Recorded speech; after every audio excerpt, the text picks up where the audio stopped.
un momentico, vamos a empezar el proceso. Para mí es un gusto poderles estar acompañando en este ejercicio el día de hoy, esta segunda web conferencia, eh, que nos permite, pues, digamos, tener unas claridades de tipo conceptual, pero también en relación con la etapa del desarrollo de las actividades que tenemos que desarrollar. Digamos que esta guía y este momento dentro del proceso de enseñanza-aprendizaje tiene unos retos, en tanto implican entrar a revisar y analizar eh, todas esas acciones que tenemos que hacer como maestros y maestras para poder identificar aquellas barreras que pueden incidir en el proceso de participación de nuestros niños y de nuestras niñas en el marco de la educación inclusiva y que no facilitan pues ese proceso de interacción. Entonces digamos que ese es como el reto grande. Mi profe se fue la presentación de, de las diapositivas. Ok, mi profe, ya nuevamente comparto. Entonces, bienvenida mi profe, muchas gracias por estar aquí. Y bueno, damos ya inicio. Entonces, como agenda para nuestra sesión, para este encuentro del día de hoy, estaba primero pues la bienvenida, la presentación de la web, el desarrollo de los temas centrales, luego viene la explicación de las actividades y las preguntas e inquietudes finales. Vamos a estar en esta web de manera compartida con la profe Liana. Entonces yo voy a estar en la primera parte y la profe Liana va a estar en la segunda, donde vamos a clarificar todos los aspectos sobre la explicación de las actividades que hay al interior de la guía. Para todos y para todas, nuevamente, pues bienvenidas. Nos vamos a permitir un momentico presentarnos. Voy a abrir un momentico la cámara. Para todas, mucho gusto. Mi nombre es Daisy Arena, soy parte del equipo de docentes de la red de este curso de didácticas para la educación inclusiva. Voy a cerrar para que podamos tener una mejor conectividad. Al igual que todo el equipo de docentes que estamos en red, pues estamos acá para poderlas acompañar en este proceso de formación. Y está la profe Liana, pues que obviamente pues es nuestra líder, nuestra lideresa, nuestra directora de grupo, profe. Entonces no sé si su merced desee presentar, aunque su merced ya se presentó la vez pasada en el curso, pero quizás alguien no se conectó.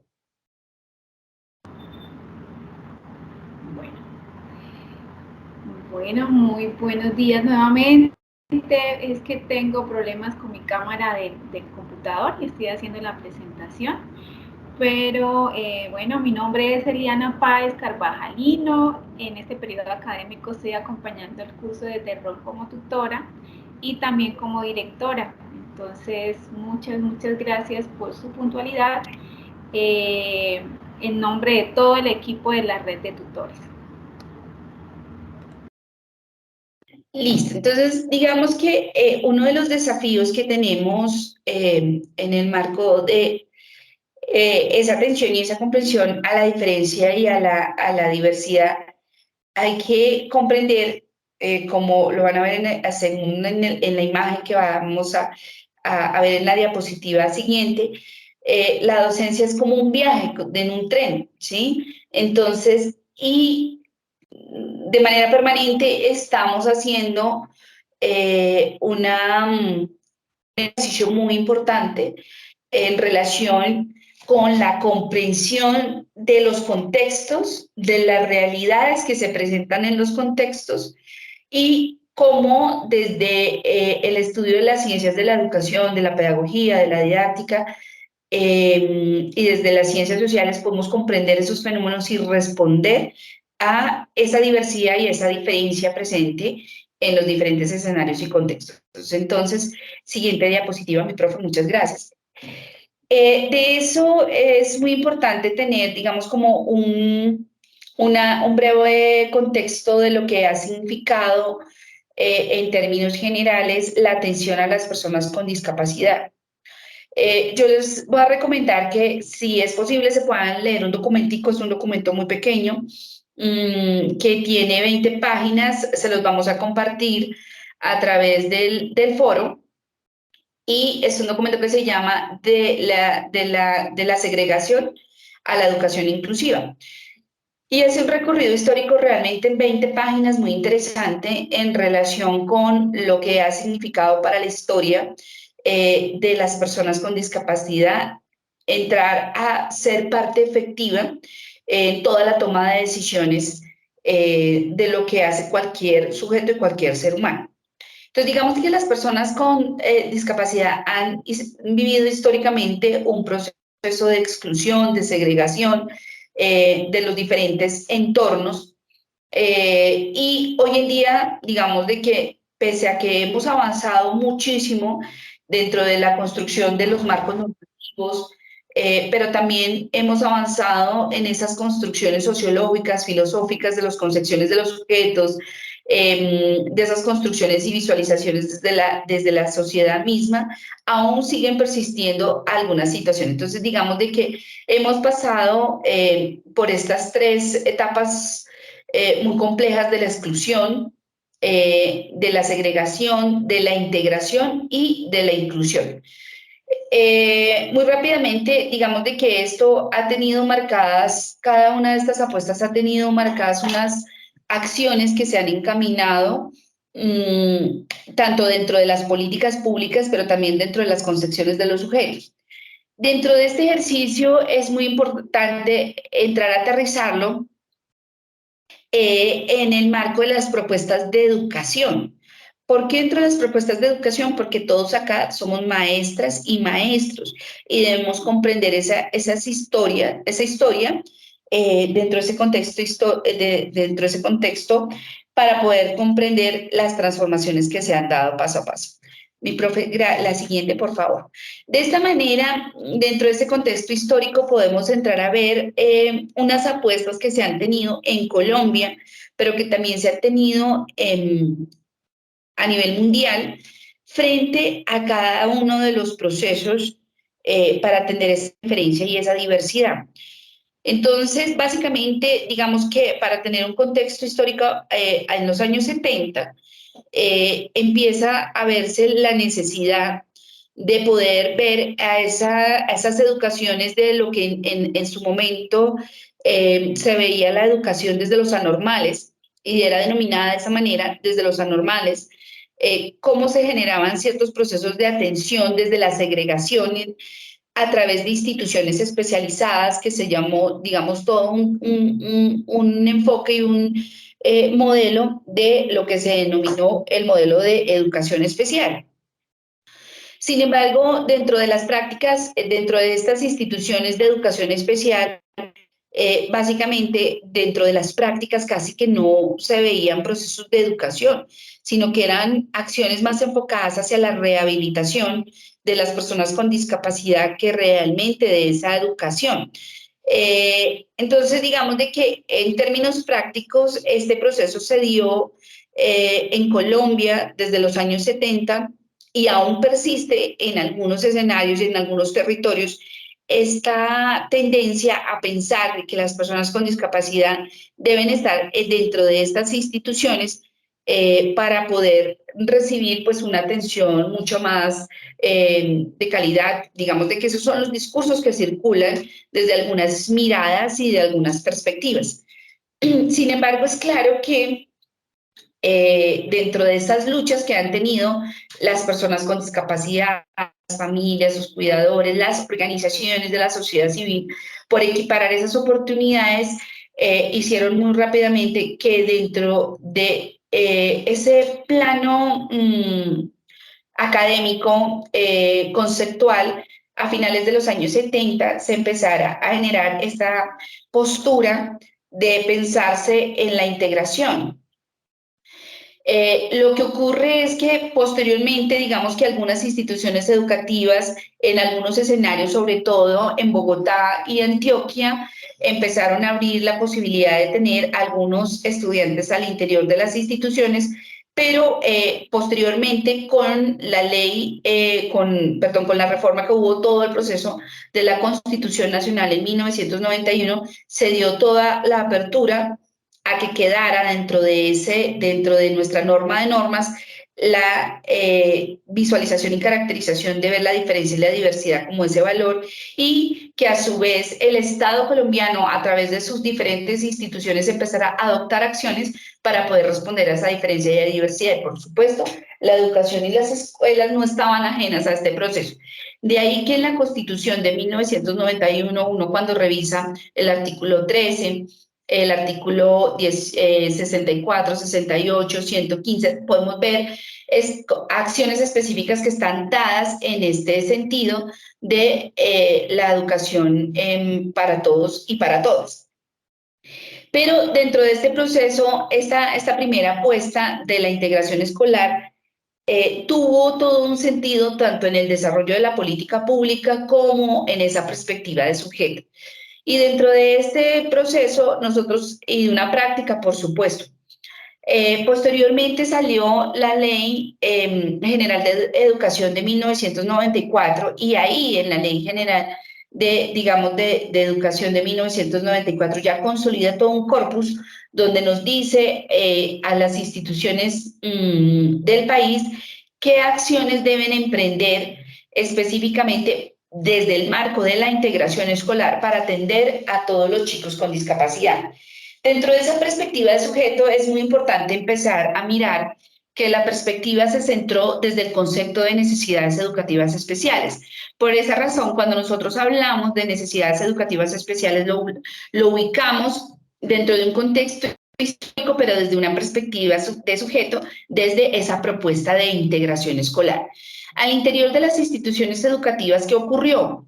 Las instituciones acogieron a los estudiantes, abrieron unas aulas que las llamaron las aulas especializadas, y dentro de estas aulas se contrató un equipo interdisciplinario, y este equipo interdisciplinario, que estaba conformado por terapeutas ocupacionales, fisios, fonos, psicólogas y algunas psicopedagogas, algunas educadoras especiales, digamos que empezaron a generar esas acciones puntuales para atender a los estudiantes con discapacidad al interior.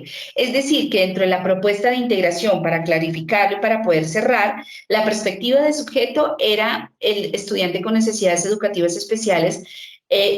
A nivel curricular existía un currículo oculto, porque dentro del ejercicio, digamos que no existía, digamos, la posibilidad de que los estudiantes que ingresaban a estas aulas especializadas siguieran el currículo como el currículo que estaba para todos los estudiantes. Entonces, digamos de que existía un currículo oculto y se generaban algunas acciones, muchas de ellas, debemos decir, desde el orden terapéutico, para potencializar el desarrollo integral de esos niños, esas niñas y esos jóvenes con discapacidad que estaban al interior de las instituciones educativas. Esto, por supuesto, trajo muchas situaciones arraigadas a la segregación, a la exclusión, y por eso rápidamente hubo un cambio de paradigma a nivel mundial, y el cual se denominó inclusión educativa. ¿Qué ocurrió? Los estudiantes que estaban dentro de las aulas segregadas pasaron a algo que se denominó aulas regulares. Y esas aulas regulares, pues, acogieron a los estudiantes, y dentro de ese ejercicio, digamos que dentro de esa perspectiva, ya la perspectiva del sujeto era el estudiante en condición de discapacidad o el estudiante en situación de discapacidad. Ya no hablábamos del estudiante con necesidades educativas especiales, sino el estudiante en condición o en situación de discapacidad. Entonces, los estudiantes prácticamente pasan al aula, y ese equipo interdisciplinario que estaba contratado recibe ahora el nombre, la connotación de docentes de apoyo. Y estos docentes de apoyo empiezan a hacer el acompañamiento a los estudiantes en las aulas. Sin embargo, ocurrieron ciertas prácticas que se daban. Entonces, la primera práctica que se daba era que el estudiante estaba dentro del aula, pero ese estudiante, muchos de ellos no seguían tampoco aún el currículo que estaba trazado con los contenidos específicos que veían todos los estudiantes, sino que las docentes de apoyo estructuraban unos contenidos con unas guías y se las daban a los estudiantes. Y por momentos la docente de apoyo llegaba al aula de clase, golpeaba y extraía al estudiante del escenario. Esto trajo muchas situaciones complicadas de, por supuesto, de discriminación, de segregación, de reconocimiento de las habilidades y las capacidades del estudiante, en relación porque siempre se asociaba como que los compañeritos, los padres decían, es que lo sacan porque él es enfermito. Eran una de las expresiones más recurrentes de los pares en relación con sus compañeros. Pero también ocurría un fenómeno y era que el estudiante muy posiblemente estaba tratando de captar lo que el profesor estaba explicando en el aula, pero cuando lo sacaban, pues él quedaba totalmente descontextualizado de lo que ocurría, es decir, se vulneraba el derecho a estar dentro de esa aula. Por eso rápidamente, muy posible, esto cambia, digamos que para centrarlo en un contexto histórico del desarrollo en Colombia, esta propuesta de integración, digamos que se desarrolló muy fuertemente al interior de las aulas hasta aproximadamente el 2002, y luego los chicos dejó de existir esta propuesta de integración y a partir del 2002 los chicos empezaron a estar dentro de las aulas y se denominaban las aulas regulares, ¿no? Entonces, haciendo esa connotación, miren, fíjense en los lenguajes de las aulas regulares y las aulas, por supuesto, las aulas integradoras, que eran aulas para denominar que esas aulas eran irregulares. Entonces, fíjense también el manejo de los lenguajes que se daban. Dentro de este desarrollo, posteriormente, pues pasa toda esta perspectiva para generar, se desarrolla más o menos, tiene una fuerte incidencia más o menos hasta el año 2005, y a partir del año 2005 empieza a darse ese cambio de paradigma para que se empezaran a coger todas las direcciones desde la educación inclusiva. Y dentro de estos sentidos de la educación inclusiva, sí, profe, muchas gracias por pasarme la diapositiva. Tenemos que entender lo que significa la educación inclusiva. Y la UNESCO nos dice que la educación inclusiva entra a responder esa diversidad que está presente dentro del aula, cuáles son esas necesidades, pero no las necesidades educativas especiales, sino la particularidad de esas identidades culturales, sociales, económicas, políticas que se dan al interior del aula, y que es necesario entrar a mirar cuáles son esas barreras que están presentes y empezar a reducir esas barreras para poder posibilitar ese proceso de participación incidente de todos los estudiantes. Entonces aquí fíjense que hay un cambio muy grande, y es que las primeras propuestas, tanto de integración como de inclusión educativa, estaban centradas en las personas con discapacidad, mientras que el marco de la educación inclusiva está entendido como acoger a toda esa diversidad presente que está en el aula. Siguiente, mi profe, muchas gracias. Esto quiere decir que dentro de este ejercicio es muy importante entrar a comprender que se necesitan hacer una transformación de pensamiento, que es lo más complejo, para poder comprender que todos los sujetos, todos los niños, las niñas, las jóvenes, las personas adultas, todos tenemos diferentes habilidades y diferentes potencialidades, y que para eso se deben hacer ajustes al modelo educativo, al currículo, a la didáctica, a la infraestructura y, por supuesto, estas prácticas pedagógicas que puedan acoger a esa diferencia y a esa diversidad presente en el aula. Siguiente, mi profe, por favor.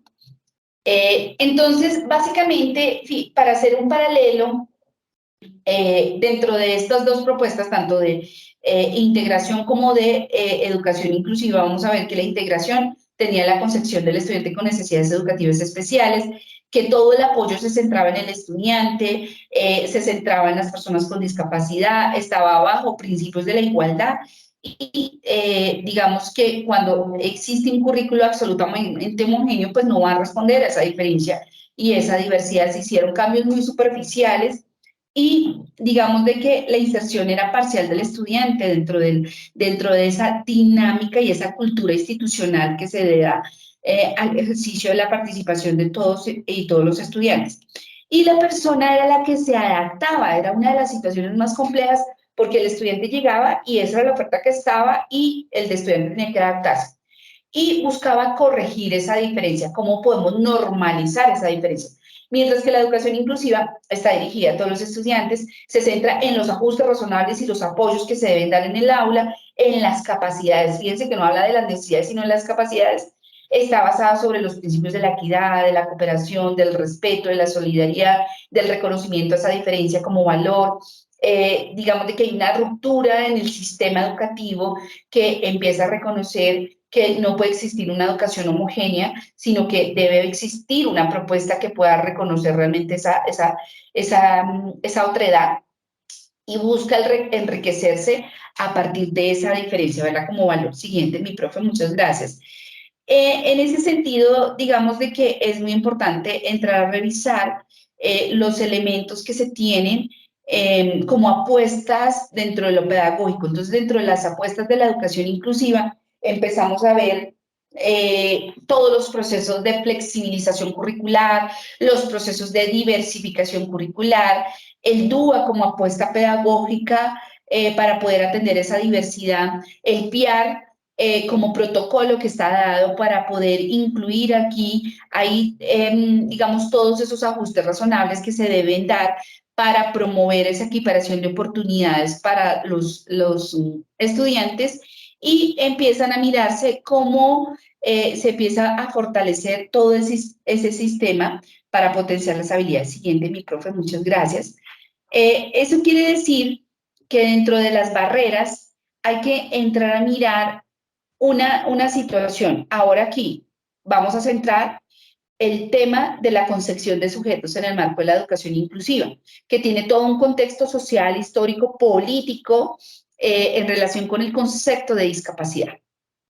Porque aquí acogemos el concepto y hablamos de personas con discapacidad y de estudiantes con discapacidad. Entonces es muy importante para centrarlo que dentro del proceso nosotros empezamos a ver ese concepto, pero digamos que la discapacidad viéndola no desde el sujeto, sino del contexto, que es el que genera las barreras y no posibilita ese proceso de participación. Entonces existen barreras físicas, por supuesto, barreras sociales, que es la más grande. Yo para mí la barrera más grande es la barrera de conocimiento, la falta de comprensión sobre esa diferencia y esa diversidad. Existen unas actitudes negativas sobre esos preconceptos que tenemos sobre los sujetos, sobre sus posibilidades. Y sobre esos imaginarios y esos preconceptos que tenemos, pues tenemos unas bajas expectativas sobre el desarrollo del potencial. Y por supuesto, pues no hay un desarrollo de las capacidades y las habilidades. Aquí es muy importante centrarse que dentro de este proceso, aún dentro del marco de la educación inclusiva, tenemos una barrera muy grande. Digamos que se los comparto desde la investigación que desarrollo en mi tesis doctoral, y es en relación con las situaciones que viven la postura política, porque, digamos, todas estas acciones están marcadas desde un enfoque que se llama el modelo socioantropológico de sujeto, que entra a identificar las barreras. Pero llevamos 50 años estudiando las barreras y es muy importante que se haga un cambio paradigmático en este momento urgente para poder hacer este reconocimiento de lo que hay, del respeto a los derechos, ¿sí? Colombia ratificó el Tratado Internacional de los Derechos Humanos en el año 2009, fue promulgado en el año 2006 por Naciones Unidas y digamos que todavía se necesitan generar muchas transformaciones, no solamente sociales, sino también dentro de todo ese marco normativo y de políticas públicas que puedan realmente pues, atender esa diferencia. Profe, siguiente, por favor. Dentro de ese proceso, digamos de que hay unas apuestas ideológicas que entran a mirar cómo atender esa diferencia y esa diversidad, y es claro que Colombia es el país latinoamericano que más norma tiene y que más políticas tiene en temas de educación inclusiva. En el tema puntual de educación inclusiva, pues uno cuando ve y ve, pues está dentro de la política el COMPE 166, está la ley 1618, está el decreto 1421, están todas las circulares y las resoluciones que ha sacado el MEN, más los lineamientos que ha sacado el MEN para su atención. Una pregunta, perdón, a alguien se le disparó el micrófono. Están también todas esas, debido a esos cambios paradigmáticos que se han tenido, también existe, hay que resaltar la acción decidida primero de las personas con discapacidad, de sus familias y de sus cuidadores, de las organizaciones. Y también, digamos que en este momento existen muchos actores que han permitido que hoy personas con discapacidad sean doctores, tengan niveles de formación posgradual, lideren procesos a nivel nacional. Entonces, ya digamos de que estas expectativas se han ido cambiando y, por supuesto, hay unas construcciones y unos espacios mucho más accesibles. Existe, digamos, de que hemos ido transformando esas culturas y en temas de empleo, digamos, de que ya tenemos algunas posibilidades del ejercicio de la participación laboral como y también tenemos un marco constitucional, como es el caso del decreto 2011, que habla específicamente sobre el tema del acceso al empleo. Sin embargo, digamos que todavía, pese a estos avances, necesitamos muchas acciones. Por eso es tan importante pensarse en que ustedes como pedagogas infantiles comprendan estas realidades y a partir de la comprensión de estas realidades puedan hacer acciones pedagógicas que entren a transformar ese nivel de empoderamiento de nuestros niños, niñas y, con discapacidad, pero también de sus familias y puedan seguir ese ciclo de vida siguiente, mi profe. Entonces, dentro de ese proceso, digamos que es muy importante entrar a mirar el tema de acceso, el acceso y la accesibilidad, pero no, cuando uno habla de acceso y accesibilidad, como que queda como el acceso a los programas, la accesibilidad y la accesibilidad pensada en las barreras arquitectónicas, y esto, digamos, de que sí puede tener una única mirada, pero aquí realmente lo que nos habla es el acceso y la accesibilidad con ajustes razonables, con apoyos para poder posibilitar esa participación en todos los escenarios y los contextos. Así que el acceso a la accesibilidad también hace incidencia a poder acceder a todo el conjunto de programas, de acciones que se desarrollan para la sociedad en general y que las personas, en este caso nuestras infancias, puedan acceder a ella en equidad de oportunidades. Siguiente, mi profe, gracias. En este sentido, digamos que es muy importante entrar a mirar elementos que son fundamentales dentro de esas apuestas de lo pedagógico, lo didáctico, y es entrar a comprender esas prácticas pedagógicas que se dan al interior de la institución. Y para eso tenemos el reto de mirar el tema del índice de inclusión, que ya lo vamos a mirar. Dentro de ese ejercicio está todo el proceso del reconocimiento de las inteligencias múltiples, de los estilos y ritmos de aprendizaje, la accesibilidad, como ya les dije, no solamente las barreras arquitectónicas o el transporte o la accesibilidad web, sino que hace referencia también a poder entrar y participar. Están todas las estrategias didácticas y ahí entonces se empieza a mirar cómo podemos implementar el aprendizaje colaborativo, significativo, realmente comprender esos estilos y esos ritmos de aprendizaje y que se nos den más allá de un discurso y mirar la realización del aprendizaje basado en problemas, la evaluación diferenciada, todo el proceso de flexibilización en términos de la flexibilización curricular y la flexibilización de la evaluación.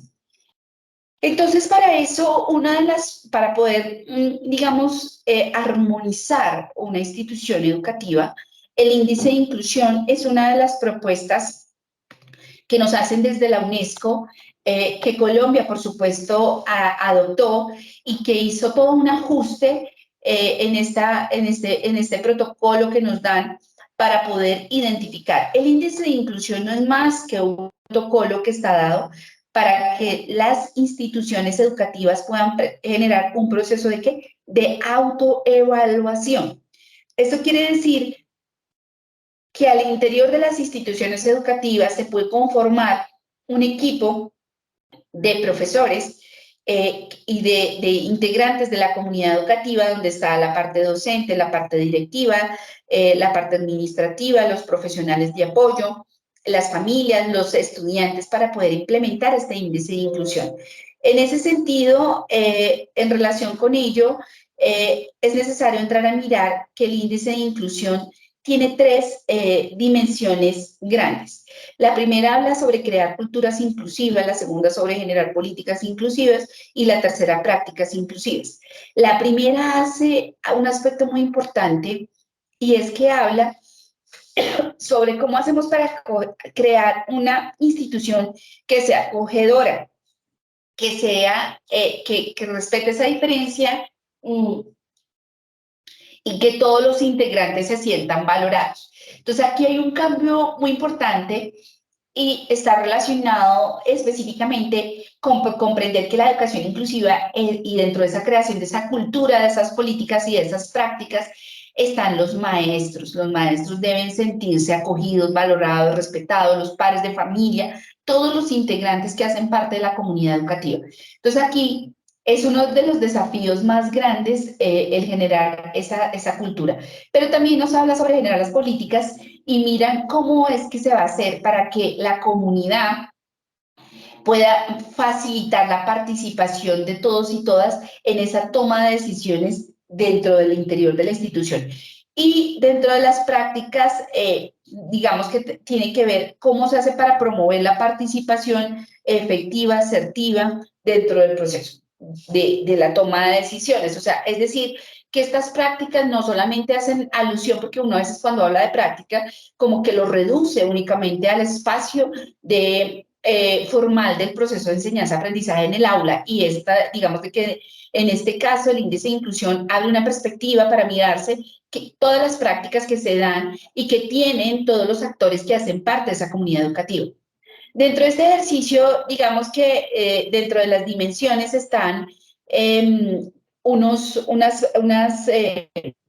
lineamientos que se dan y en la primera de crear culturas inclusivas están estas dos dimensiones que están relacionadas con construir una comunidad para todos, establecer unos valores inclusivos. También nos hablan sobre elaborar las políticas y ahí está desarrollar una escuela para todos, organizar el apoyo para atender la diversidad. Dentro del desarrollo de las prácticas inclusivas está pues orquestar todo el proceso de enseñanza-aprendizaje, movilizar los recursos, y esto implica una cantidad de retos increíbles. ¿Por qué razón implica una cantidad de retos increíbles? Porque cuando yo me voy y digo, por ejemplo, en la primera, en la cultura inclusiva, los valores inclusivos, ¿cuáles son los valores que adopta el PI, el proyecto educativo institucional? ¿Sí? Y dentro de esos valores inclusivos, ¿cuáles son los sentidos que tienen la comunidad educativa sobre esos valores que están allí? Por lo general, uno cuando va y lee los PI siempre encuentra los mismos: la tolerancia, el valor al respeto, el valor al trabajo en equipo, pero dentro de esos valores inclusivos, ¿qué tanta apropiación y práctica real y efectiva tienen los miembros de esa comunidad educativa en la adopción, pero también en el desarrollo de esas acciones que yo hago como ser humano, como sujeto, en la construcción de esa cultura para atender la diferencia y la diversidad? Dentro de las políticas inclusivas dicen desarrollar una escuela para todos, organizar el apoyo para atender la diversidad. Y eso implica entrar a mirar cómo hacemos para poder reconocer que al interior de la institución puede ser de que yo como profesor o como profesora no tengo ni idea de matemáticas, pero si tengo a mi compañero o mi compañera, puedo llegar a generar unas acciones puntuales.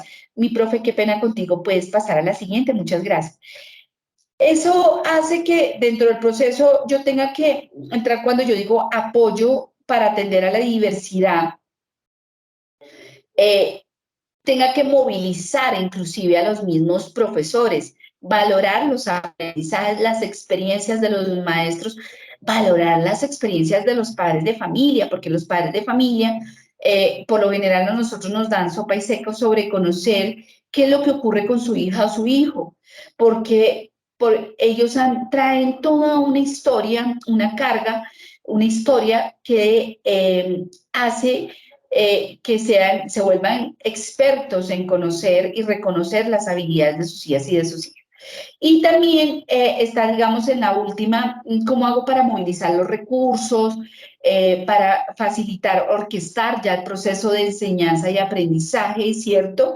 Y cómo hago dentro de este proceso para adoptar todas esas acciones que se deben hacer.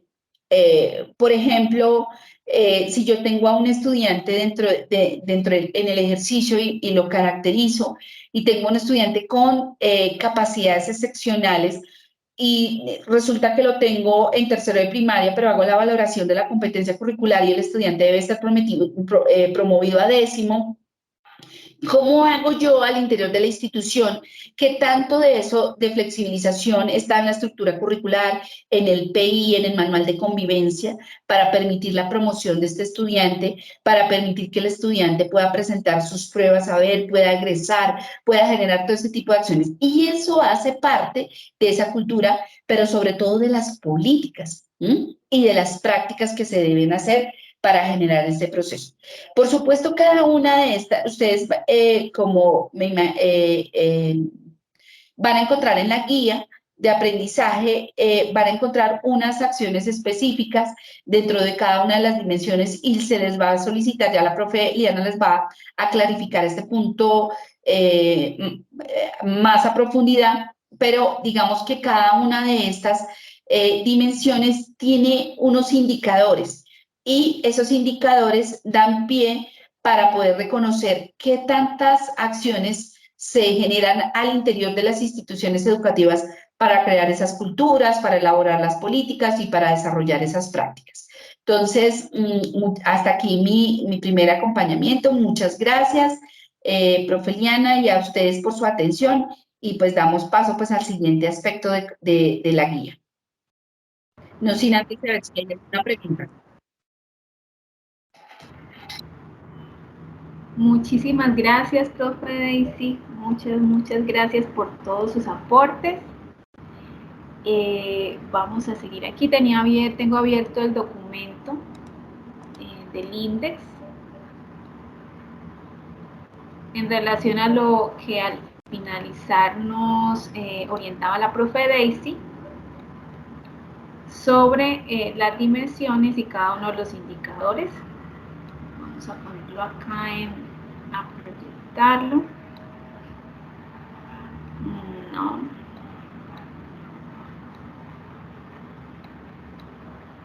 Qué pena que estoy aquí moviendo el documento con sus ojitos. Ya creo que listo. Entonces, sí, esta es la página número 55, en donde el documento nos comienza a orientar, o tiene organizado cada uno de los indicadores y de las dimensiones en relación a lo que nos acaba de mencionar la profe Daisy. Entonces, vamos a avanzar en el punto.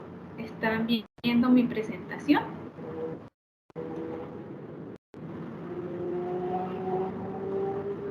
Porfa, me confirman si estoy presentando. ¿Me escuchan? Muchas gracias. Sí, señora, muy bien. Muy bien, entonces la actividad, esta actividad tiene la primera parte, que es un desarrollo de trabajo individual. En la etapa 1 es la revisión y la lectura del material de la unidad 2. En la etapa 2, seleccionar una institución educativa. Esta institución educativa debe ofrecer el servicio en primera infancia, quiere decir en máximo segundo grado. Vamos a aplicar el instrumento máximo en segundo grado. En la etapa 3, realizar la aplicación de una de las dimensiones e indicador del índice de inclusión. En la etapa 4, vamos a construir el informe y socializarlo.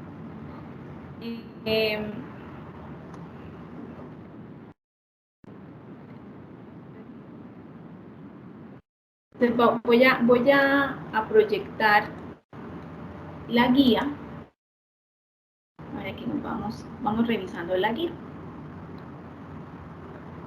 Entonces, paso 1, realización al hacer la revisión de la unidad y la lectura de lo que contiene la unidad, vamos a ir al documento, ¿cierto? Que aquí está el enlace también dentro de la guía. Está el enlace del documento del INDEX y vamos a hacer una revisión y un análisis de qué contiene el INDEX de este protocolo, cuál es su objetivo, qué busca el INDEX, a quiénes se aplica, quiénes lo desarrollan, y se va a hacer un mapa mental en un programa virtual de su preferencia, puede ser en Canva, en Genially o en otro que ustedes manejen. Entonces, primer paso, hacer el mapa mental del INDEX. Paso número 2, ya tener seleccionada una institución educativa en donde ustedes puedan aplicar el INDEX. Antes de seleccionar la institución educativa, también es muy importante revisar muy bien cada una de las dimensiones con sus indicadores, que tengamos claridad cuáles son las dimensiones y qué indicadores tienen cada una de las dimensiones. Paso número 3, hacemos la aplicación de una de las dimensiones indicador. Aquí les voy a mostrar, aquí encontramos en la página número 55 las dimensiones con sus respectivos indicadores, y al finalizar, acá en la página, comenzamos a encontrar los cuestionarios, ¿sí? Tipo cuestionario para que nos orientan en ese encuentro que vamos a tener con el actor que vamos a entrevistar, que puede ser un directivo, un docente, y hay algunos cuestionarios que están dirigidos a padres de familia. Entonces, por eso les digo, es necesario hacer una revisión, una lectura, elegir esa dimensión y ese indicador de manera muy consciente, comprendiendo muy bien qué nos indica esa dimensión, cuál es el objeto de revisar y analizar esa dimensión, y la aplicación en específico de ese cuestionario.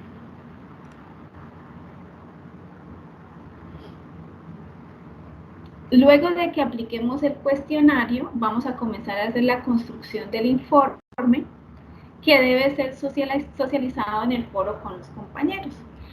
Ese informe, que se va a desarrollar de manera individual, debe tener una introducción, unos objetivos, una descripción corta de la institución. Al revisar ustedes la plantilla de trabajo, nos da unas orientaciones de qué tipo de descripción vamos a hacer, y retomo aquí algo muy importante de todo lo que nos comparte la profe Daisy en cuanto a este punto en específico, y es que el INDEX pues nos invita, ¿cierto?, a construir en comunidad, a construir y a que se desarrolle una cultura de educación inclusiva, desde los valores que orienta o que indica el PEI institucional, desde esos elementos teleológicos que tiene la institución educativa, cuál es su misión, cuál es su visión, cuáles son los principios que promueve, analizar y revisar cuál es la apuesta que tiene esa institución educativa desde el PEI. ¿Sí? Entonces, aquí en la descripción de la institución, tener en cuenta esos aspectos en específico que nos da luz, ¿cierto? Nos muestra si la institución educativa tiene o no dentro de estos elementos una intencionalidad clara de lograr educación inclusiva con sus estudiantes. Entonces, dentro de este informe va a estar la dimensión y el indicador elegido. Vamos a hacer una justificación de por qué elegimos esa dimensión y ese indicador. Vamos a hacer un análisis de esas respuestas que nos da el entrevistado, el actor entrevistado, y vamos a hacer una consolidación de esas respuestas. Aquí es importante el cuestionario y las respuestas logradas de ese cuestionario es una evidencia de la aplicación. Sin embargo, el análisis es las inferencias, las reflexiones que usted hace de esas respuestas dadas. Si me hago entender, una es la evidencia de esa aplicación del cuestionario.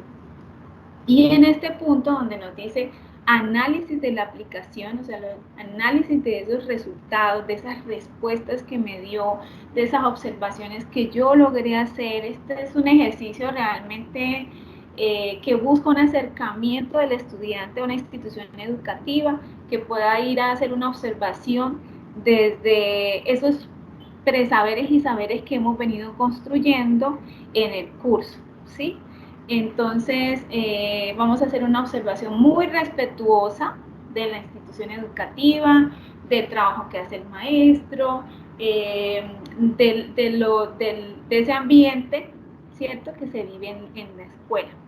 Entonces, leer muy bien, aquí nos dice hacer una consolidación de las respuestas correspondientes al indicador trabajado. ¿Qué fue lo que encontré a partir de ese cuestionario aplicado? ¿Desde dónde?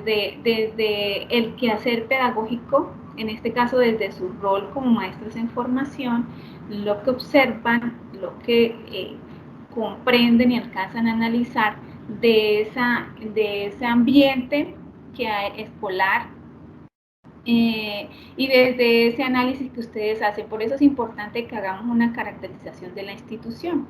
Es muy importante que hayan revisado muy bien el documento y hagan el paso a paso, o sea, el paso número 1 de hacer un mapa mental. Tiene ese objetivo de que ustedes, antes de ir a hacer la aplicación del índice, tengan la claridad del objetivo de esta actividad, ¿sí? Al hacer ese análisis vamos a proponer unas posibles soluciones a esa necesidad detectada, si encontramos alguna necesidad, o a ese análisis que yo hago a partir de las respuestas dadas por el actor entrevistado y de la observación que yo logré hacer. Aquí dice que en la lluvia de ideas, porque ustedes en el trabajo colaborativo van a hacer un encuentro que les va a permitir conversar sobre lo observado, sobre ese análisis que hacen, y entre todos van a utilizar la estrategia de lluvia de ideas, la técnica de lluvia de ideas, como propuestas de qué manera podríamos o se podría aportar desde el rol como maestros en formación a eso que observamos. Para poder aplicar el instrumento debemos tener un consentimiento informado que está subido en cada uno de los foros. Este consentimiento informado es importante, debe ser firmado por el actor entrevistado. Pues tener la certeza de quién fue del objetivo de la entrevista, y que está de acuerdo en que se le hagan las preguntas. Cada estudiante hace una conclusión general, donde se evidencia la apropiación teórica de la temática abordada con el apoyo de los referentes teóricos debidamente citados. Entonces, bueno, dentro de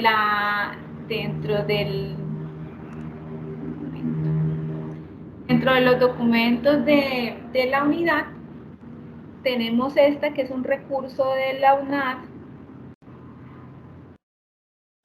Aquí pues, en cuanto al procedimiento, nos indica que a partir de la página 47 encontrarán las 3 dimensiones: la creación de culturas inclusivas, la creación de políticas inclusivas y el desarrollo de las prácticas inclusivas.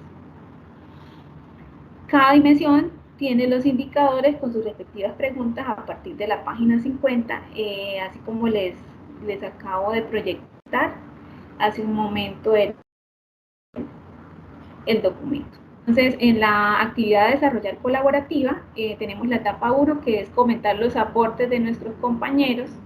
Es importante que hagamos revisión no como tal de verificador, sino de esos aportes que van haciendo nuestros compañeros para que podamos entre todos construir el informe final. Que podamos hacer unos aportes realmente importantes que realimenten ese trabajo que han venido haciendo nuestros compañeros, que se hagan a tiempo, tanto que es importante que sus aportes se publiquen a tiempo para que los otros compañeros puedan hacer la realimentación pertinente, puedan hacer esos aportes, podamos ir revisando cómo vamos todos, cómo va cada uno. Entonces, la invitación a participar a tiempo en las fechas establecidas, organícese con unas fechas de entregas entre ustedes como equipo. En la etapa 2 es la consolidación del trabajo de acuerdo al rol que cada uno haya asumido dentro de la elaboración de la actividad. En recomendaciones generales, revisar con detenimiento la guía de actividades y estar pendientes de la agenda. Leer las referencias recomendadas antes de hacer cada uno de sus trabajos. No dejar el trabajo para última hora. Si desea realimentación, enviar mínimo una semana antes de la fecha de cierre por correo del aula interno del curso. También pues desde esos aportes que ustedes hacen en el foro. Revisar la agenda de acompañamiento tutorial. Les compartimos un enlace del grupo para acompañamiento del curso. Esperamos que pues se unan a ese enlace. Es este mismo enlace o grupo desde donde estamos desarrollando la web. Entonces, quienes ingresaron ya quedan ahí también como registrados y pueden estar también pendientes de la grabación de la web cuando cargue. Utilizar los canales de comunicación, que es el foro colaborativo, el correo de aula y Teams, que podemos encontrar a cada uno de los tutores, los podemos encontrar en Teams con el correo institucional.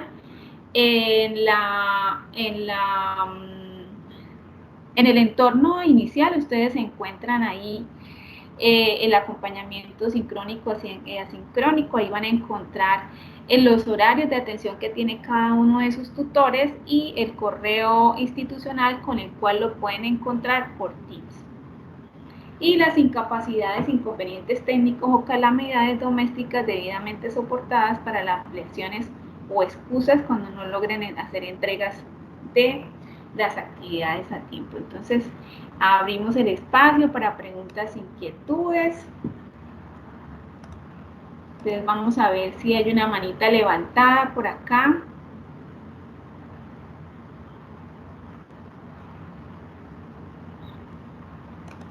Ya reviso porque es que como estaba presentando, Sandra Milena, ¿estás? ¿Aún tienes la pregunta? Sí, señora, buenos días. Buenos días, Sandra Milena. Un favor, lo que pasa es que en el paso 6 hay que hacer un comentario a dos de los compañeros frente a una mirada crítica y constructiva, frente a qué ellos deben publicar o qué debemos publicar en el foro para poder hacer ese comentario. ¿Sobre qué debemos hacer ese comentario? ¿Sobre el mapa mental? Sobre el informe, los avances del informe. Ese se sube también al foro. Sí, donde el estudiante hace el análisis. Sí. Sí, donde el estudiante hace el análisis de acuerdo a los resultados del instrumento aplicado, que en este caso es el cuestionario, y la observación realizada en esa interacción que logra con el docente, directivo, sí, con la comunidad educativa. Ok, muchas gracias. Bueno, le doy la palabra a Erika Yanira. Buenos días, tutora. Es que tengo una duda. No sé si para la aplicación es una actividad, digamos, conforme con el docente y también los estudiantes o solo el docente. Bueno, esa es una pregunta muy importante para que aclaremos lo siguiente. Al ustedes revisar cada una de las dimensiones y los indicadores, y después de leer y revisar de una manera muy consciente, ahí la invitación que les hacemos también es que pudieran previamente como equipo, pudieran ponerse de acuerdo en la elección de esa dimensión y de ese indicador. Sí que podrían revisar cada una de las dimensiones y los indicadores y como equipo ponerse de acuerdo en qué dimensión e indicador cada uno va a tomar. Ustedes en el foro van participando, exponiendo a sus estudiantes o contándoles cuál es la dimensión y el indicador elegido. Sin embargo, pues no es como novedad, pero ustedes pueden darse cuenta, o en su mayoría hay estudiantes que entran, participan y no tienen esa dinámica de estar pendientes de los aportes de sus compañeros. Entonces la invitación a que ese aporte que hace el compañero, esa información que nos da de cuál es la dimensión y el indicador, puedan irlo conversando, ¿sí? No sé si ustedes ya se abrieron de pronto sus grupos y cómo se están organizando, pero es una invitación, si lo logran, pues sería muy pertinente, ¿sí? No deben aplicar ninguna actividad con los niños y con las niñas. Ustedes lo que van a hacer es una entrevista tipo cuestionario. Este también es un aspecto importante. A veces al leer las respuestas que dan los docentes o el entrevistado, hay algunos que son muy abiertos y nos dan, esta entrevista se convierte como en una entrevista semiestructurada, tipo conversación o conversatorio con el docente, y es muy interesante porque nos dan muchos elementos que nos permiten a nosotros poder hacer un análisis un poco más no sé si profundo, pero sí esos elementos que nos dan al conversar, que la respuesta cuando es tan cerrada como sí, no, a veces, algunas veces, pues no nos dan muchos elementos. Entonces la invitación a que en el momento que ustedes apliquen el instrumento, logren como esa conversación y logren hacer anotaciones muy importantes que ustedes consideren que son relevantes, que nos permitan tener unas respuestas significativas para el análisis que vamos a hacer, porque a veces cuando nos quedamos como con esas respuestas tan cortas, nos vamos como sin muchos elementos de donde que nos permitan poder hacer un muy buen análisis. Entonces, es solo la aplicación del instrumento de acuerdo al actor que vamos a entrevistar.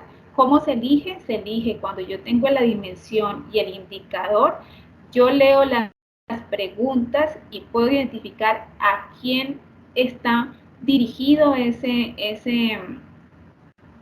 cuestionario, ¿sí? Porque hay algunos que están más dirigidos como a las directivas, hay otros que están más dirigidos a los docentes, entonces porfa hagan una revisión así como juiciosa y hagan una muy buena elección del cuestionario que van a hacer en el sentido de a quién se lo van a aplicar, ¿sí? Si ustedes trabajan en una institución educativa, se lo pueden aplicar a un compañero, una compañera o a uno de los directivos. Angie, te doy la palabra. Angie Farfán. Buenas tardes, tutora. Buenos días, qué pena. Buenos días. Es que yo tengo la duda, yo ya les entendí que, bueno, toca hacerla presencial. Lo que pasa es que, pues, yo le había escrito a la tutora, pues, para tener claridad de eso, ¿sí? Pues hasta el momento, pues, no me ha dado respuesta. Lo que pasa es que, o sea, se viene Semana Santa. Esta semana yo ya hablé con una tutora, con una docente, y me dice que esta semana es una semana muy complicada para ellos, porque ellos entregan notas, ¿sí? Y la otra semana, pues ellos salen de receso, y ya la siguiente semana nosotros tenemos que entregar el trabajo. O sea, es algo muy, muy complicado, y Sí, ustedes saben sí, que para ir a un colegio, pues toca llevar entiendo. permiso y que yo no sé qué, o sea, piden cosas. Pero entonces, Sí, en esta semana,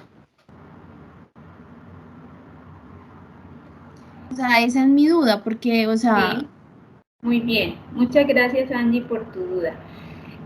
No sé si me escribiste también y yo te respondí ayer, No, no, es ¿no? que mi tutora Bueno, es Liliana, creo, Sandra bueno, Liliana. vale, no te preocupes. Bueno, para, me parece pertinente tu pregunta.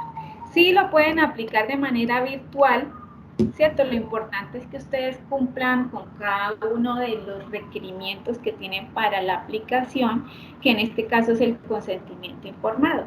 Y que la institución educativa a la cual pertenece la docente, porque ella te va a responder de acuerdo a las dinámicas escolares del lugar donde ella trabaja. Sí. Exacto, entonces que ella te pueda permitir o te dé la indicación en dónde vas a encontrar el PEI de la institución educativa para poder revisar cuál es su misión, cuál es su visión, cuáles son los principios que tiene la institución y puedas hacer esa caracterización de la institución, que es uno de los puntos dentro de la entrega, ¿sí? Entonces no hay ningún problema, la pueden hacer, la pueden aplicar de manera virtual. Aquí sí la invitación a que no sea un cuestionario enviado para el docente, o sea, si lo pueden evitar y pueden más bien tener esa conversación directa con el docente sin el interés de enviar un cuestionario para que no lo respondan, si pudiéramos como tener ese espacio de conversación con quien va a ser entrevistado. ¿Sí? Esa sí es una sugerencia que de hecho les sirve mucho para que ustedes puedan tener mayor claridad tanto de la pregunta, la respuesta. Es importante pues ese momento de interacción. ¿Sí? Pues sí, o sea, sí, yo en ese sentido, pues sí, pues quisiera hacerlo presencial, pero es que, o sea, es un poco pues complicado, pues No, que se vienen unas semanas. Y otra cosa es que pues yo también trabajo y a mí me tocaría, a mí sí me toca pedir por lo menos 8 días antes el permiso. sí, por eso te digo que la puedes hacer virtual, pero te digo, les oriento que en virtual es que puedas hacer de decirle a la profe si te puede regalar 20 minutos, media horita para que eh, puedan interactuar y se pueda desarrollar el cuestionario tipo entrevista.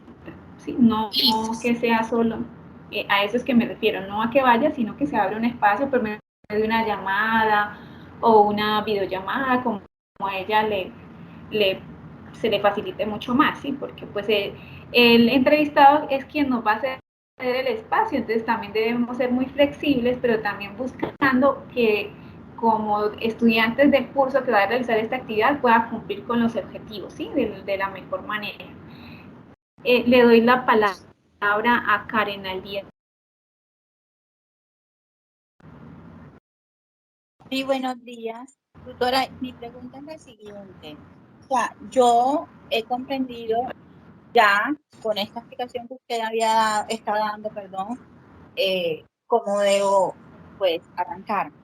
Pero entonces yo siento que está como bastante como, no enredado, sino como un poquito como complicado al momento cuando llegamos a trabajar pues en grupo. Entonces mi pregunta ¿es posible que yo pueda Sí. trabajar sola, ya que de pronto así yo me sienta como que me desenvuelvo mejor?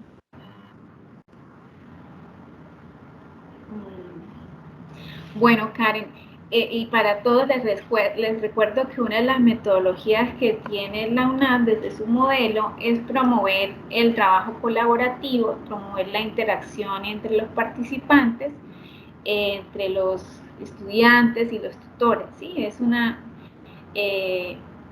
competencia que nos invita a desarrollar. Sin embargo, Karen, yo lo que te sugiero es, si has tenido dificultades para que tus compañeros puedan hacer entregas a tiempo, puedan enviar sus avances o de pronto se pierden y no contestan y pues una entrega colaborativa, eh, dar como ese chancecito de volver a enviar un mensaje donde se puedan comprometer a partir de un cronograma que ustedes pueden hacer interno de entregas. Sí, lo Y que si, usted me dice y si Karen, si ves que definitivamente no, pues mi sugerencia es por favor comunicársela a tu tutor. Nosotros por medio del foro podemos identificar qué estudiantes participan y qué estudiantes no participan. Es una de las formas de avalar las entregas que ustedes hacen. Cuando estamos calificando, se abre también el foro del grupo y uno puede observar pues la participación que hacen los estudiantes. Entonces, a partir de eso, pues te puedes comunicar con el tutor encargado y con ese tutor pues te pones de acuerdo. ¿Listo? Señora, lo que pasa es que, o sea, yo exactamente le voy a decir por qué lo digo. Es porque estoy muy, pero muy ocupada en estos momentos y en estos días, en estas últimas semanas voy a estarlo. Entonces no tengo como el espacio para, como le digo, o sea, para ponerme de acuerdo para hacer una reunión con ellos. No tengo el espacio, ¿sí me entiendes? O sea, yo puedo entrar al foro, puedo hacer todo lo que tengo que hacer, todo lo que me corresponde, pero no puedo estar atenta en el momento de que de pronto me vayan a solicitar y yo no esté, porque no voy a estar porque estoy muy ocupada. Entonces, yo en el momento que saco para mí, para mis actividades, lo saco, hago trabajo y enseguida voy montando, ¿sí me explico? Entonces, no tengo, ahora Señora. mismo, o sea, ando corriendo, entonces no puedo realmente, entonces, Sí, para no bueno, quedarle mal a ellos, entonces por eso yo preferiría sacar mi actividad sola, ¿sí me entiende? No es por el bien, grupo, Karen. como tal, por mí, yo lo digo por mí. Vale. Bueno, Karen, muchas gracias por tu aporte. Entonces, como te digo, recuerda que puedes consultar todo con tu tutor, ¿vale? De enviarle un mensaje y ponerte de acuerdo. Sí, señora, muchas gracias. Bueno, entonces le doy la palabra a Diana Guerrero. Vamos avanzando. Tenemos 6 preguntitas más. Hola, mi profe, buenos días, ¿cómo está? Yo soy tutora del curso. Yo quería como aprovechar este espacio para dar una pequeña recomendación. Sí, hola, profe. Claro que sí, sí, señora.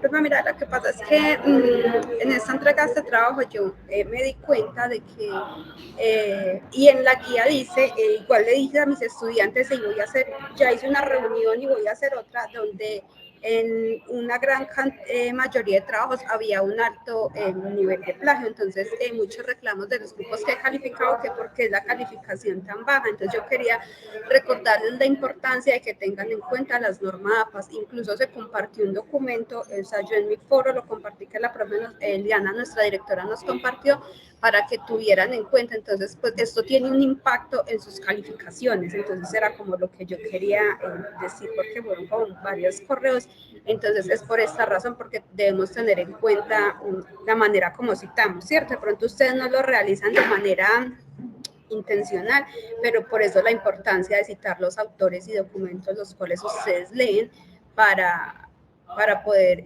realizar sus respuestas. Eso sería, profe, muchísimas gracias. Profe Adriana, muchísimas gracias por su participación y amonestación a todos y a todas. Es totalmente cierto. Hay inconformidad de los estudiantes o de algunos estudiantes en cuanto a la realimentación y la calificación. Pero esta invitación que nos hace la profe Adriana, que es muy pertinente, es necesario tenerla en cuenta, ¿cierto? De por qué es importante citar.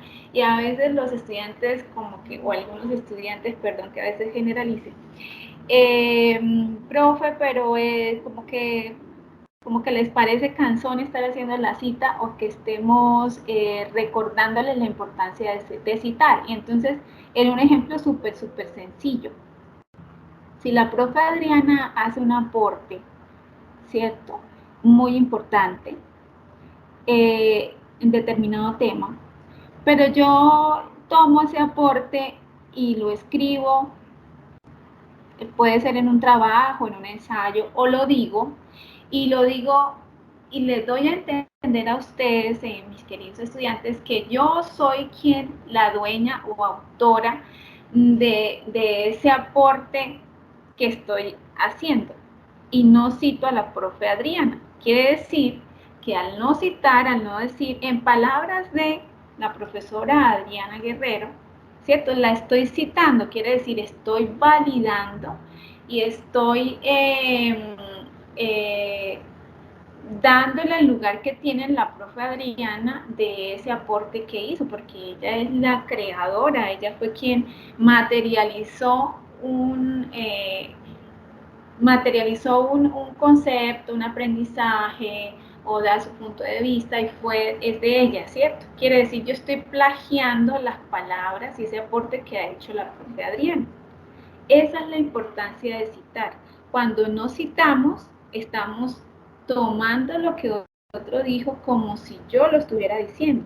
Y desde los lineamientos que tiene y las orientaciones que tiene Normas APA, pues, y que es importante para cada uno de los trabajos académicos, pues nos dice es necesario citar, porque si ese concepto que usted está dando, ese escrito, ese párrafo que usted está escribiendo dentro de un trabajo que está a nombre suyo, ese trabajo está a nombre de la profesora Eliana Páez, que ella es la autora de ese trabajo, pero adentro yo copio y pego textos de otros y no digo quién es el autor de ese texto, pareciera como si yo fuera la autora, ¿cierto? Entonces se llama plagio. Por eso es importante citar, así como en un ejemplo sencillito. Y lo otro es que cuando citamos, como no lo estamos haciendo de manera correcta, la herramienta de Turnitin lo toma como si fuera copia, porque no lo hacemos de manera correcta. Entonces la invitación a revisar el documento de Normas APA, se lo vamos a volver a compartir. Es importante usar Normas APA de la UNAD, porque resulta que las universidades también hacen algunas adaptaciones en cuanto a tipo de letra, tamaño de letra, y es importante guiarnos por Normas APA de la UNAD porque el trabajo lo estamos presentando al interior de la UNAD, ¿verdad? Desde nuestro proceso como estudiantes de la UNAD. Entonces, no tomen otros documentos, tomen el de la UNAD porque pues es por medio del cual nos orientamos. Muchas gracias, profe. Bueno, una última pregunta. Marcia Juliana. Profe, buenos días. Yo quisiera preguntar si es necesario hacer los cuestionarios con una profesora de primero o segundo, o se puede hacer con una profesora de, por lo menos de una guardería del bienestar familiar. Gracias, Marcia. Excelente pregunta. Sí, cuando les dije que es máximo en un grado segundo. ¿Sí? Primera infancia, máximo segundo grado, listo. Pero lo pueden hacer con una profe preescolar, con una profe de primer grado, con una profe de segundo grado. Bueno, profe, y por lo menos ahí que dice que hay que, bueno, de evidencia, ¿será que hay que tomarnos fotos con la profesora o haciendo la encuesta, los cuestionarios? Sí, esa me habla de la plantilla, ¿cierto? La plantilla les pide al final una evidencia. Bueno, las evidencias que están dentro de la actividad, uno es el consentimiento informado, ¿sí? La otra es la aplicación del cuestionario, quiere decir, ustedes deben adjuntar el cuestionario con las preguntas respondidas, tal como nos las respondió el entrevistado, y si se usa una evidencia de ese encuentro que ustedes hagan, que si es presencial, si es posible, porque no siempre es posible tomar fotografía por todo el tema del derecho que tienen los niños, las niñas y en general todas las personas, el derecho que tenemos a la protección de nuestra identidad. Pero si es a ustedes mismas, si en lo posible, adjuntar una evidencia, pero si no lo pueden hacer, no lo hagan. Con esas dos anteriores está muy bien.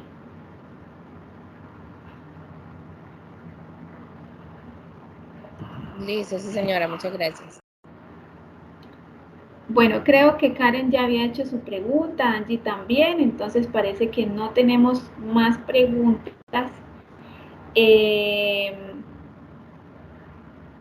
Karen, sigues con la mano levantada, ¿tienes otra pregunta? Por favor, nos indicas.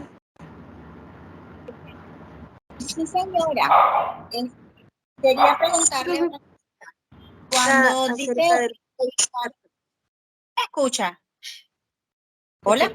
Se escucha un poquito entrecortado, pero sí cuéntanos. Cuando preguntan, cuando le indican a uno que debemos acercarnos a una institución educativa y entrevistar a una persona, puede ser cualquier grado, no hay límite de 0 grado a 11 o solamente primaria o solo preescolar. Pregunta número 1. Y pregunta número 2, ¿puede ser un docente retirado o debe estar en ejercicio? O sea, retirado no, que ahora mismo no esté trabajando. Profe, Karen, debe ser un docente en ejercicio, que esté trabajando en una institución educativa. Y 2, máximo 2º grado primaria. Ok, perfecto, muchas gracias.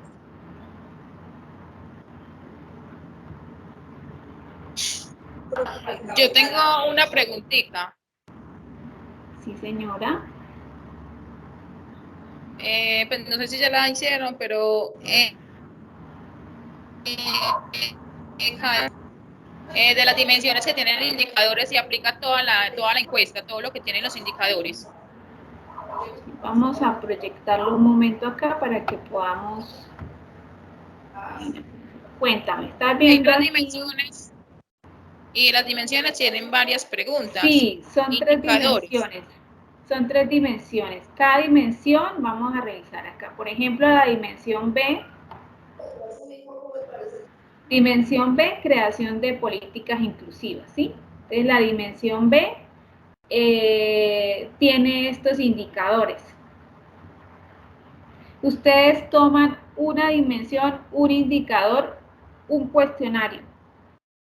Para cada indicador hay un cuestionario. Solo un cuestionario. Ah, bueno, señora. ¿Sí? De acuerdo al indicador.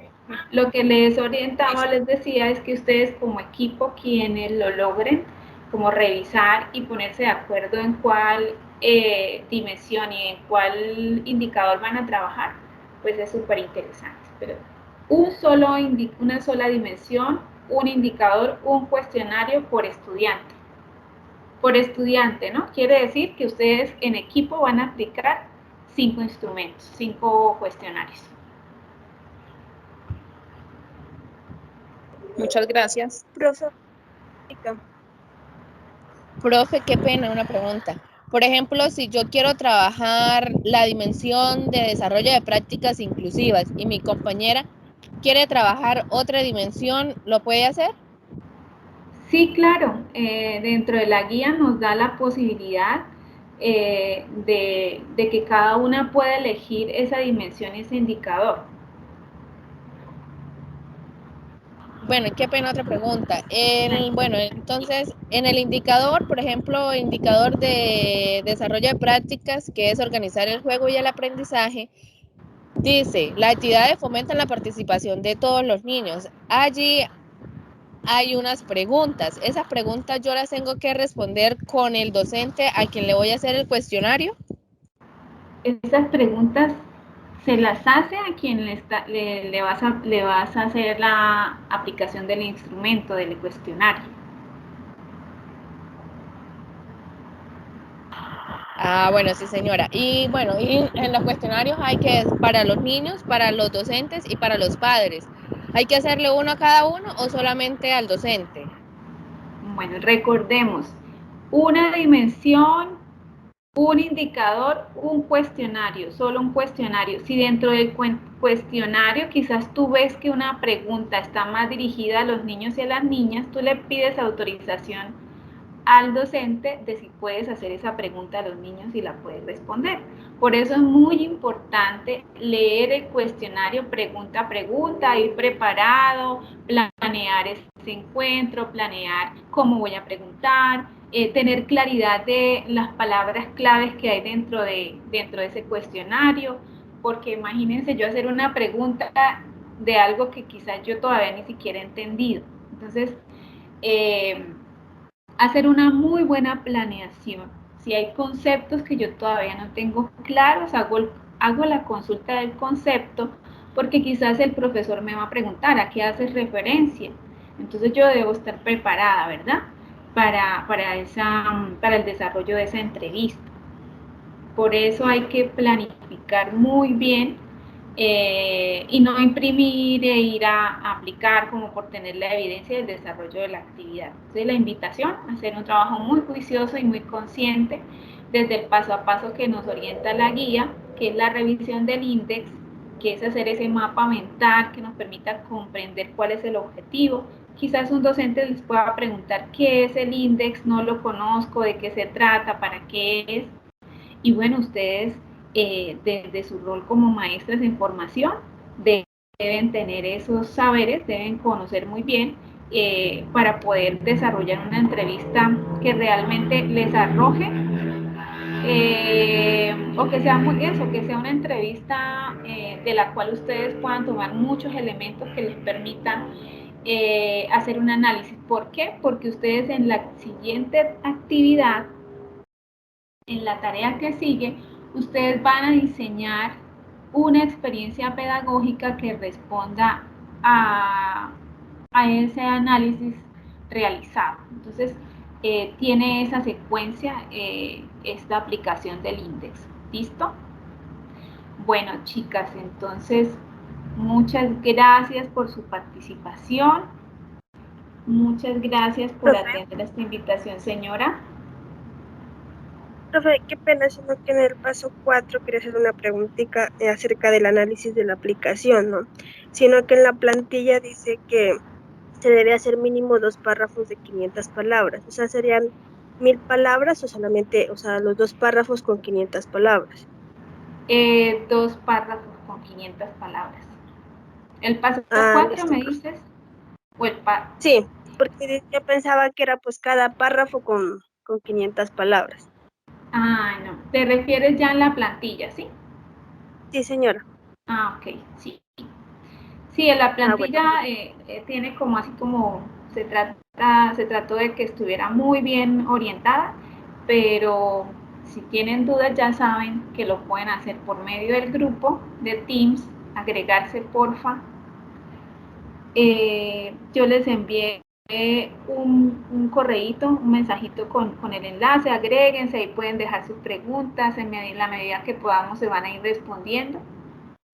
Y tengan en cuenta el horario de atención que tiene cada uno de los tutores. Entonces, muy bien, damos por terminado la segunda webconferencia del curso de Pedagogía y Didácticas para la Inclusión.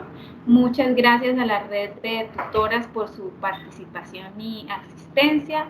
Muchas gracias a todos y a todas, que estén muy bien, que tengan un feliz sábado. Muchas gracias.